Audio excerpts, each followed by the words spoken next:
Merci à vous de nous avoir rejoints aussitôt. Des bénédictions. Donc je vais présenter les uns et les autres, mais je voulais, si vous le permettez, que vous puissiez applaudir avec chaleur Akila El Sodi et Malik Bezou.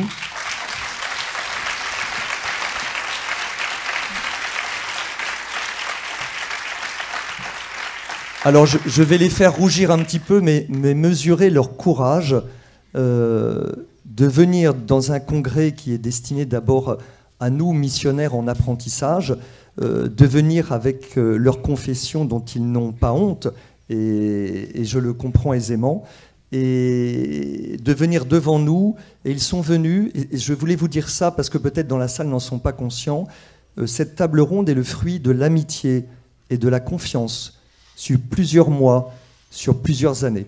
Pourquoi ? Donc je vous présente à ma gauche Akila El Sodi. Akila est élue dans une ville de banlieue pas très loin d'ici qui est Drancy. Elle participe à un collectif qui s'appelle Collectif Famille du 93 et elle est proche, voire même plus que proche, du PCD, le Parti chrétien-démocrate. À ma gauche, je donne tout de suite la parole à Akila sur la même question, de savoir dans son itinéraire, dans sa citoyenneté, j'allais dire même dans son âme, comment est-ce qu'elle envisage son rapport, non seulement avec la France, mais ce qui nous intéresse, c'est ses racines chrétiennes de la France, et si possible des racines vivantes. Alors, j'ai écouté attentivement l'intervention de M. Bezou, mais alors moi, c'est complètement différent parce que je ne me suis jamais cherchée. Au fond, je suis tout à fait à l'aise avec cette double culture. D'une part, ce que mes parents m'ont transmis, évidemment, et culture, bien sûr, à laquelle je ne peux pas renoncer, et la culture française, dans tout ce qu'elle représente à mes yeux, bien sûr, son histoire et sa chrétienté. En tout cas, ses racines chrétiennes, c'est acté pour moi. La France est de tradition et de, chrétienne. Et voilà, je n'ai jamais... douter de ça. Donc moi, aucun problème, je vis tout à fait bien cette, entre guillemets, double culture. Alors ma rencontre avec les chrétiens, eh bien, elle est issue, malheureusement, je dirais, pas la rencontre, d'une mauvaise loi, la loi du mariage pour tous, qui nous a été malheureusement proposée en 2013, et cette proposition de loi a suscité en moi vraiment quelque chose de particulier puisqu'elle m'a complètement bouleversée. Je me suis questionnée et je me suis dit qu'il fallait effectivement là que je participe activement entre guillemets à la vie de la cité en m'opposant à cette loi qui me semblait absolument grave. J'ai donc bien sûr, je me suis engagée, j'ai rencontré le grand mouvement de la Manif pour tous, décrié par certains, mais au sein duquel je me suis engagée de façon, sans compter. Et j'ai, à l'occasion de mon engagement, rencontré les chrétiens, les catholiques, que j'ai tout de suite, entre guillemets, adopté et que j'ai découvert dans leur engagement, je ne sais pas comment vous dire, ça a été une rencontre absolument émouvante pour moi. Je me suis donc engagée par la suite au sein du PCD, puisque j'ai rencontré les cadres du PCD à ce moment-là. Et depuis 2013, je me dis que... il est important aujourd'hui, alors moi je ne vais pas parler de dialogue interreligieux parce que très sincèrement moi je ne sais pas ce que c'est que le dialogue interreligieux, si ce n'est que comme l'a rappelé Samuel, quelques petites discussions autour d'un café ou d'un thé, mais moi mon engagement auprès des chrétiens c'est celui-ci, donc pour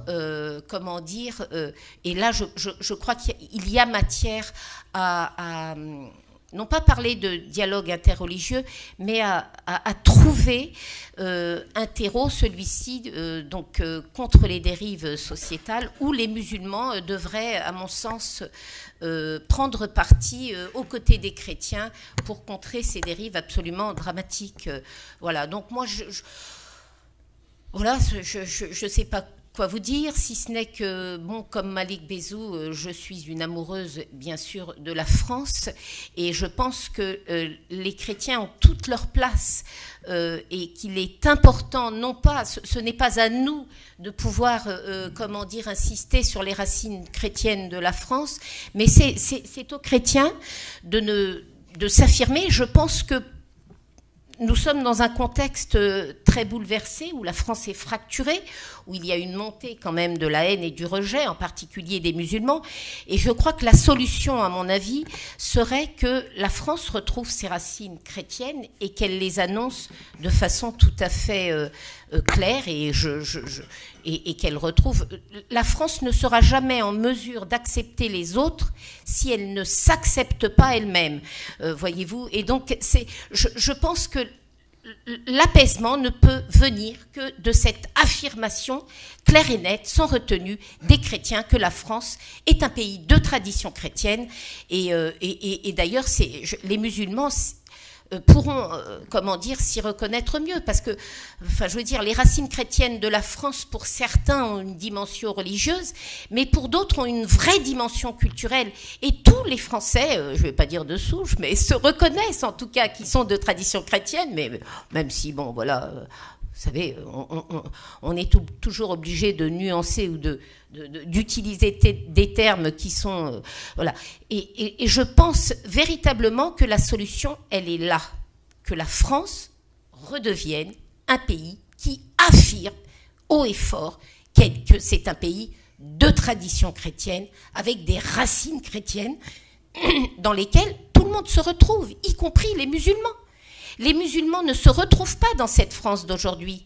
Quand vous avez une France qui a complètement bafoué les valeurs essentielles, qui a brisé la famille et qui, comment dire, part sur des dérives extrêmement graves, qui veut réorganiser la vie, la mort. Je veux dire, personne, enfin en tout cas les musulmans ne se reconnaissent en aucun cas dans ces valeurs, dans ces nouvelles valeurs qu'on veut nous imposer. Et je pense qu'ils se retrouveraient en revanche dans une France qui affirme haut et fort que c'est une France dont l'identité s'appuie sur la chrétienté.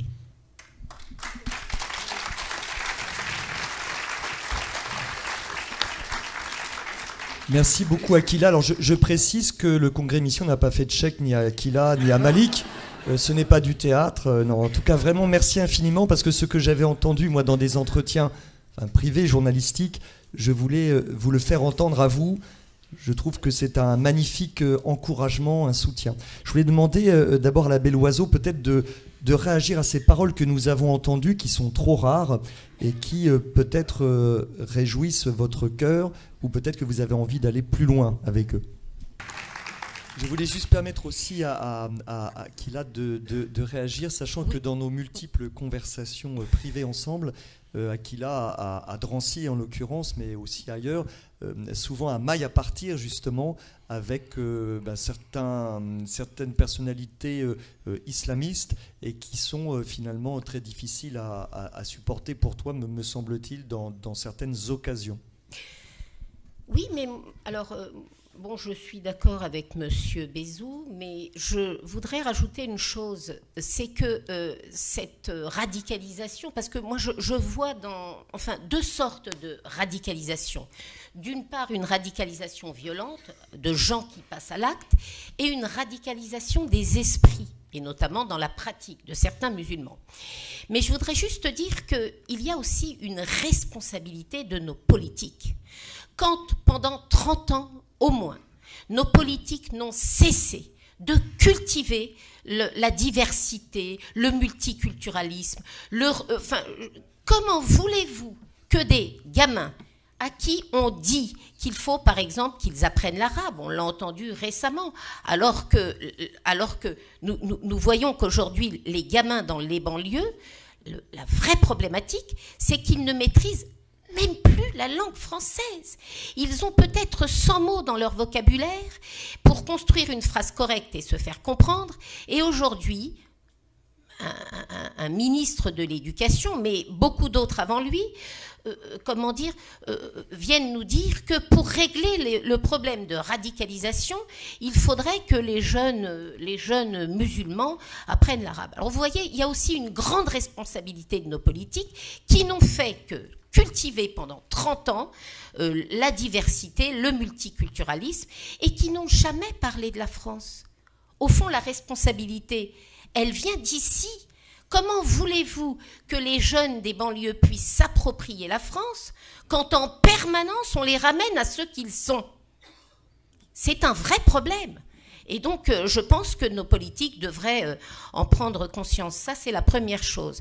Concernant les propos de M. Labbé, vous savez, Monsieur Labbé, les jeunes musulmans que l'on nomme musulmans dans les banlieues, ils ne connaissent rien de l'islam.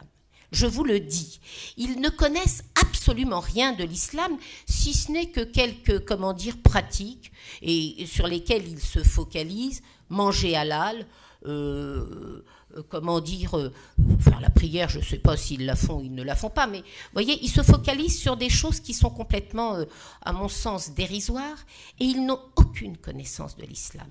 Et quand en permanence, je vous dis, on les ramène à ce qu'ils sont, et on les retranche dans leur identité, comment voulez-vous qu'ils puissent regarder la France et le peuple français comme quelque chose auquel ils peuvent se raccrocher, voyez-vous? Et ça, c'est un vrai problème. Mais moi, je ne les nomme... je le vois, hein, vous savez, moi, je suis aussi victime. Je suis musulmane, mais je suis aussi victime de parfois quelques remarques. Une fois, un jeune sur le marché me dit « Moi, je ne respecte que les femmes voilées. » Bon, je lui dis « Et pourquoi donc ?»« Parce qu'elles sont vertueuses. » Non, mais... Donc ça sous-entendait que moi, évidemment, je ne l'étais pas.